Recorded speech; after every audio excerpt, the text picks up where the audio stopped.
আপনি গণভোটে দিয়ে দেন পিআরের পক্ষে জনগণ কি মতামত দেয়। জনগণ যদি মত দেয় সকল দলকে সেটা মানতে হবে। যদি অধিকাংশ মানুষ পিআর পদ্ধতি না মানে আমরা জামাত ইসলামী সে প্রস্তাব মেনে নেব।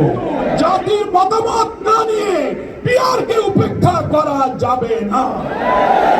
ফলে জুলাই সনদ তৈরি হচ্ছে।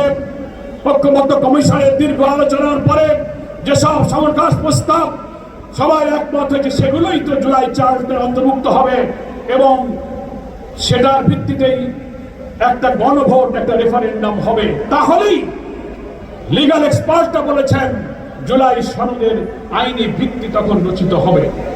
একদিকে একটি জুলাই সনদ বাস্তবায়ন আদেশ, তারপর হচ্ছে একটি গণভোট বা রেফারেন্ডাম এবং সেই জুলাই সনদ বাস্তবায়ন আদেশ জারি করার আগে তার মধ্যে গণভোটের বিধানটাও আমাদেরকে এই পিআর প্রস্তাব ঢুকিয়ে গণভোটের সিদ্ধান্ত গ্রহণ করতে হবে। পিআর প্রস্তাব যেন জুলাই সনদের অন্তর্ভুক্ত থাকে, তার ভিত্তিতে দেশের জনগণ যেন তার ব্যাপারে মতামত দিতে পারে।